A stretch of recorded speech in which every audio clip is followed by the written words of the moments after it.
C'est l'heure de vous informer, mesdames et messieurs. Bonsoir et bienvenue dans cette grande édition du journal. Rapidement, je m'en vais vous donner le grand titre de ce journal.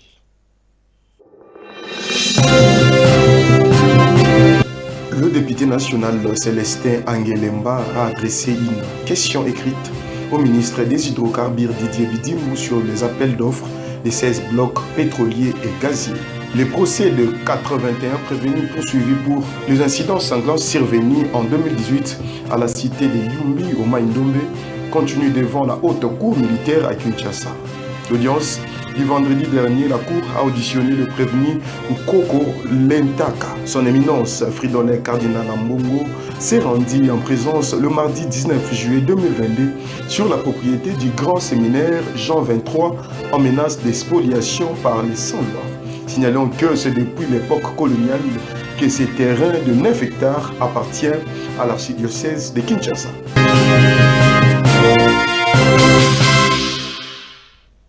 Alors du côté de la chambre basse du Parlement, le député national Célestin Angelemba a adressé une question écrite au ministre des Hydrocarbures Didier Bidimou sur les appels d'offres de 16 blocs pétroliers et gaziers. Regardez.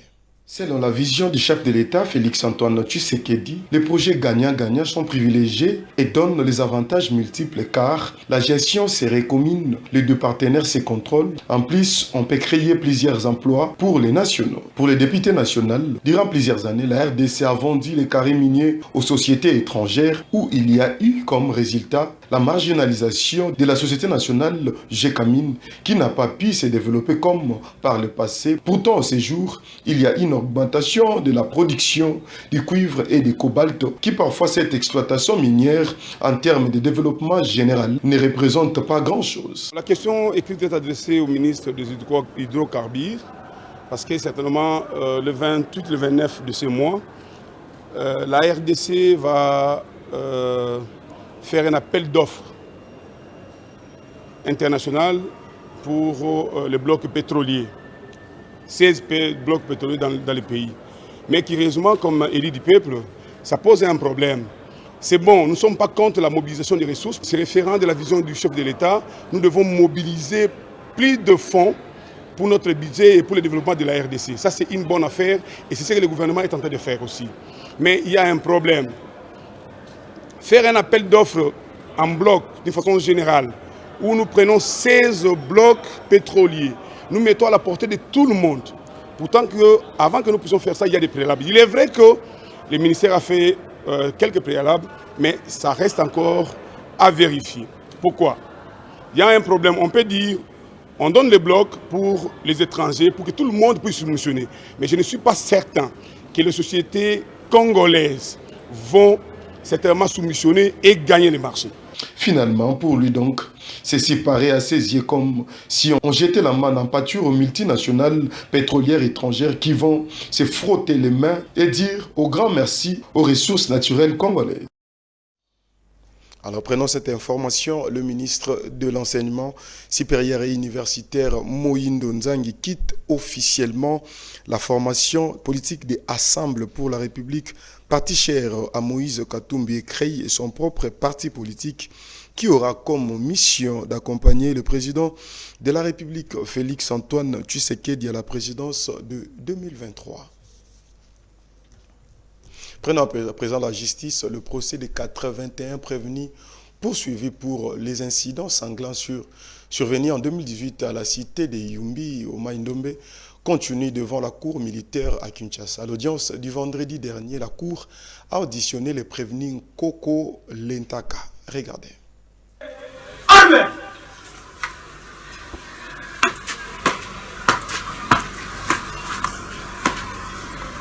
Monsieur le président de la haute cour militaire, mon colonel, la police d'audience est rangée pour vendre les honneurs.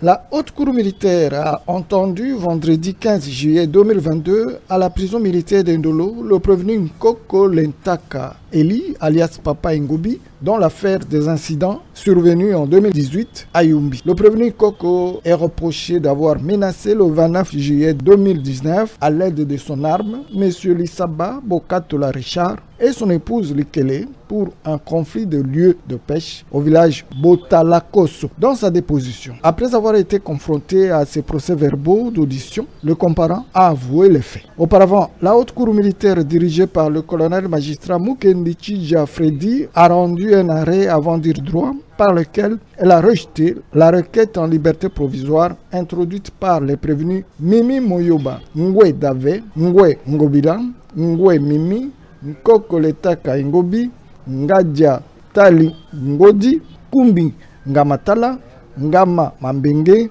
Mbambe Madembele, Mbaka Matalatala, Petit Talifa, Deo Koufi Filomon et Mpia Ngani Vandi. La remise est contradictoire. La deuxième remarque, essayez de venir à temps. Ils ont l'habitude de commencer à 13h.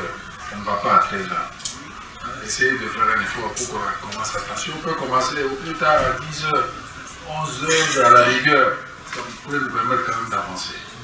À ce jour, plus de 81 prévenus sont traduits devant la haute cour militaire dans ce procès de Yumbi. Sur ce, la Cour a fait 2 remarques aux parties en vue de répondre à la sérénité qui doit caractériser l'instruction devant les juridictions militaires. Premièrement, il a été demandé aux parties au procès de ne tabler que sur les faits de la cause. Son Éminence, le cardinal Fridolin Ambongo s'est rendu en présence le mardi 19 juillet 2022 sur la propriété du grand séminaire Jean 23 en menace d'expoliation par le sans-loi. Signalons que c'est depuis l'époque coloniale que ce terrain de 9 hectares appartient à l'archidiocèse de Kinshasa. Serviteur de l'évangile de Jésus-Christ, pour l'espérance du monde, un guide, un père spirituel pour les catholiques, les voici l'éminence cardinal Fridolin Ambongo qui se rendit en présence ce mardi 19 juillet 2022 sur la propriété du grand séminaire Jean 23, 6 dans la commune d'Ngaliema. Accompagné de son vicaire général, Monseigneur Carlos Ndaka, les 2 pasteurs sont arrivés sur le terrain qui tentent d'expolier les sans-loi. C'est depuis l'époque coloniale que ces terrains de 9 hectares appartenaient à l'archidiocèse de Kinshasa. C'est ce que nous explique Monseigneur Carlos Ndaka, vicaire général de l'archidiocèse de Kinshasa. Ce qui est étonnant, c'est que ces terrains datent de longtemps. Donc de nous tous qui sommes ici, personne n'a l'âge de ces terrains, depuis que ces terrains appartiennent à l'archidiocèse de Kinshasa. Ces terrains existent depuis longtemps, il n'a jamais posé de problème. C'est seulement vers les années 2016 que ces terrains a posé problème. Et pourtant, ces terrains, nous l'avions depuis longtemps. Autre chose que je voulais ajouter, les gens qui prétendent avoir une propriété sur ces terrains, ils ne brandissent aucun document clair. Ils disent ça. Mais après, lorsqu'on les coince, on entend citer les noms de John Nyakero, on entend citer les noms de certains magistrats de la Gombe, on entend citer les noms d'un certain monsieur Gabriel Bondo qui est de l'ANER, qui envoie ces gens venir déguerpir ceux qui sont ici ou faire sortir leurs biens. Donc ce sont des gros poissons qui sont là derrière.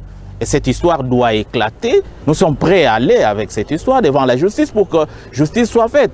J'insiste sur le fait que ce terrain nous appartient depuis avant que nous puissions naître. Donc ce terrain est à nous depuis longtemps. Alors qu'il y ait des jeunes gens qui sont nés maintenant, qui viennent avoir des prétentions sur un terrain qui appartient aux personnes. Et aujourd'hui, vous avez vu, même le conservateur lui-même de la Gombe, celui-là qui est censé délivrer des certificats d'enregistrement, était ici. Et il ne comprend pas qu'on puisse prétendre avoir un document qui donne droit sur un terrain déjà occupé et couvert par un certificat d'enregistrement. Parlons à présent de la religion, Église du Christ au Congo, ECC, 5e CELPA, 1922-2022, 100 ans depuis, la bonne nouvelle a été apportée par le précurseur venu de la Norvège pour évangéliser Akaziba dans l'est de la République démocratique du Congo. Depuis lors, après multiples créations de plusieurs œuvres, ces activités marquant le jubilé du centenaire avaient débuté le vendredi 15 et s'est clôturé le samedi 16 juillet 2022 à Kinshasa, la région Congo-Ouest de la CELPA. Au Congo, 5e CELPA, 1922-2022, 100 ans, rendons grâce à Dieu pour les centenaires. Évangile, tokende kote ya sango malamu ya Yesu. Oh, kolala kolamuka toko kanisa. Évangile, tokende kote ya sango malamu ya Yesu. Oh centenaire, centenaire, yetu ya CELPA tutasonga mbele. Centenaire, yetu ya CELPA tutasonga mbele. Oh centenaire, centenaire, yetu ya CELPA tunasonga mbele. Depuis 1922, la bonne nouvelle de la parole apportée par le précurseur venu de la Norvège pour évangéliser à Kaziba, dans l'est de la République démocratique du Congo. Depuis lors, après multiples créations de plusieurs œuvres allant de 1922 à 2022, il était question de fêter 100 ans. Une joie immense. Et nous sommes comblés de joie de fêter les centenaires en famille dans l'église de Christ au Congo et avec nos pères. C'est le sentiment de joie qui nous anime en ce moment. Et nous voulons encore vous annoncer que la fête continue. Ce n'est qu'un prélude parce qu'au niveau communautaire, nous allons fêter du 11 au 14 août à Kaziba, là où la mission a commencé dans le sud Kivu. Nous sommes dans la joie. Commencer par la sensibilisation de la dite activité, suivie de la caravane pour propager la bonne nouvelle dans la région Congo-Ouest. Cette caravane allant de Pongabi jusqu'aux cathédrales centenaires de l'église protestante. Cette caravane qui a commencé à Pongabi allant jusqu'à l'église de cathédrale des centenaires de l'église protestante. Bon, le bilan est largement positif. Nous sommes battus, ce n'est pas facile dans la ville de Kinshasa organiser une telle manifestation et achever de la belle des manières, comme aujourd'hui, vous le constatez. Nous sommes contents. Le bilan est également positif pour la CELPA, que nous fêtons aujourd'hui les centenaires avec toutes les réalisations. Nous pouvons que nous en féliciter et surtout remercier le Seigneur qui nous a permis à ce que nous puissions en arriver là. Sans lui, nous ne pouvions rien. Et donc, la gloire soit rendue à notre Dieu pour ce qu'il a fait pour nous à travers la communauté. Oui, nous avons une grande tâche. Le bilan que nous fêtons aujourd'hui, c'est le bilan de nos parents dans le Seigneur, de nos pères dans le Seigneur. Mais nous avons la tâche de conduire cette communauté dans le prochain centenaire avec d'autres grandes activités. D'abord sur le plan missionnaire, sur le plan spirituel. Nous avons la tâche d'apporter l'évangile au-delà des frontières de la République démocratique du Congo. Et cette activité s'est clôturée le samedi 16 juillet 2022 lors d'un culte d'action des grâces pour les merveilles que le Seigneur a fait montrer tout au long de 100 ans que le précurseur ont annoncé la bonne nouvelle et jusqu'à nos jours. Un culte d'action des grâces était pour rendre grâce à Dieu pour tous les merveilles, pour toutes les grâces que le Seigneur a faites dans cette communauté.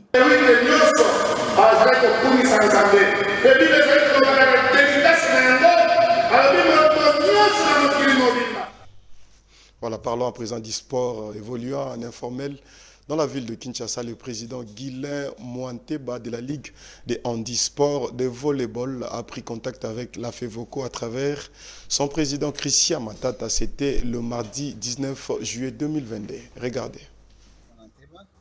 Je suis le président de la Ligue de Kinshasa des handisports volleyball assis. Je suis venu voir le président, puisque nous avons commencé ce sport ici dans la ville de Kinshasa, mais on n'a pas encore vu l'autorité de la fédération. C'est la connaissance de notre visite de ce matin. Vous avez vu? Mais notre c'était le premier contact aujourd'hui. Premier contact, on a essayé d'échanger, c'est juste ça, pour voir comment est-ce que nous allons harmoniser le travail avec la fédération. Oui, nous sommes en train de monter, puisque nous avons aujourd'hui à Kinshasa, nous avons plus de 40 athlètes handicapés. Bon, nous allons avec l'accompagnement de la fédération, nous allons mettre ces attentes au moins 4. Nous voulons mettre 4 attentes. Nous allons commencer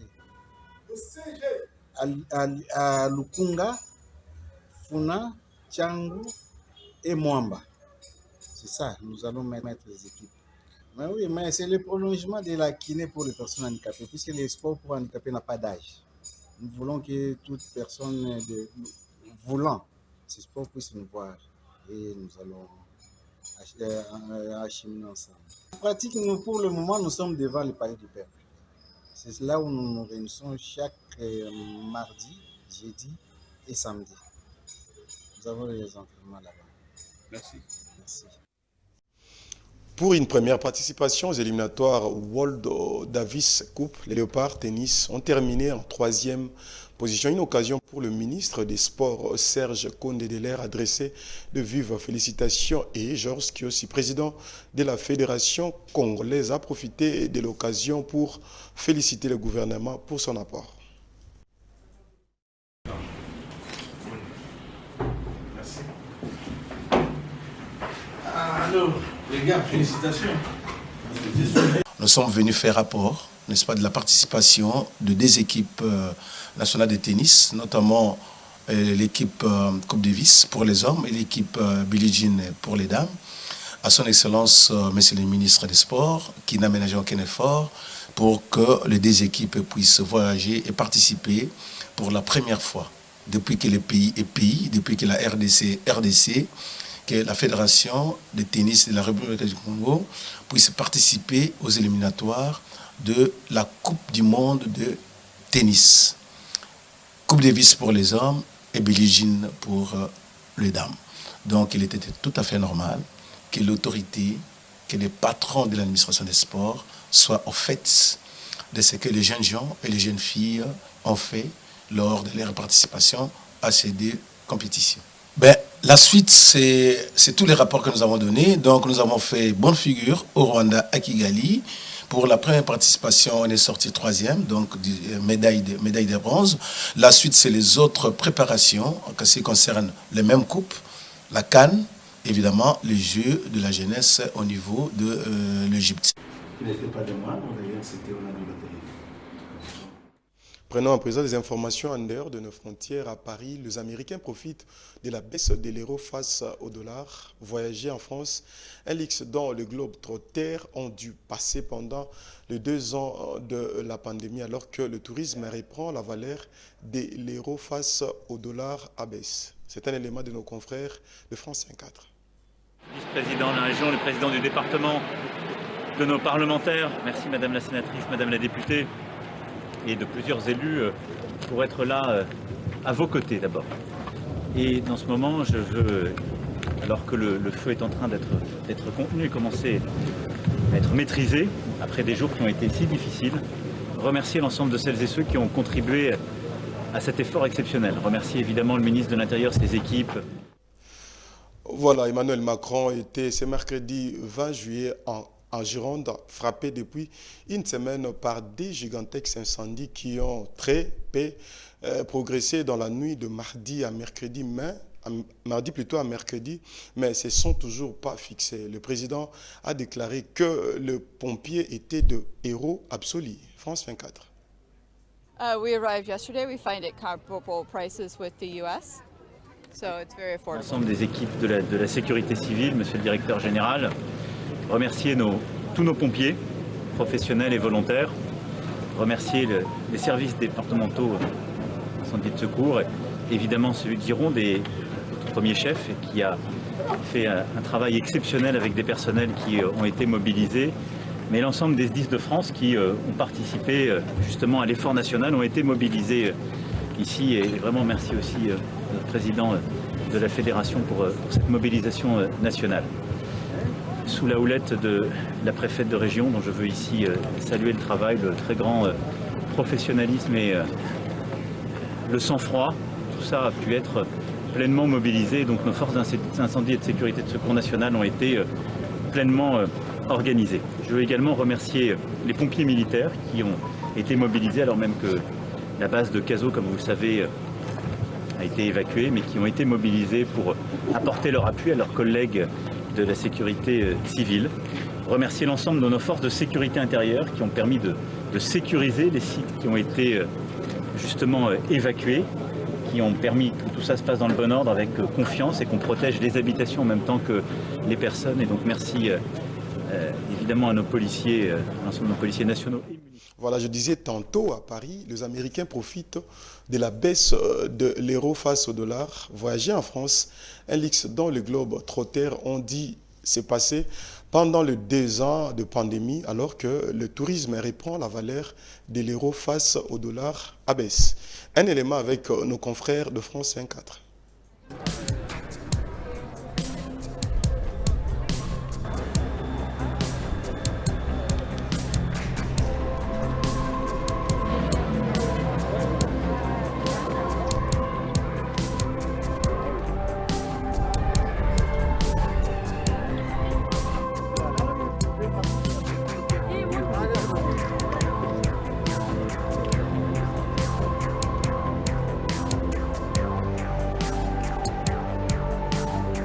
Been glorious because this is our 4th or 5th trip to Europe, and the exchange rates have always been like $1.35, $1.4 to the euro.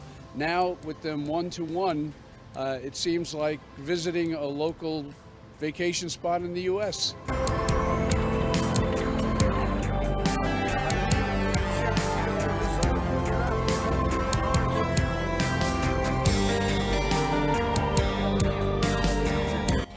Things are a little bit more affordable for us, so we can do some things that we might not have otherwise done. So the cost of the trip was less expensive, hotel was a little less expensive, food is a little less expensive, and we can do some things that are luxuries that we enjoy.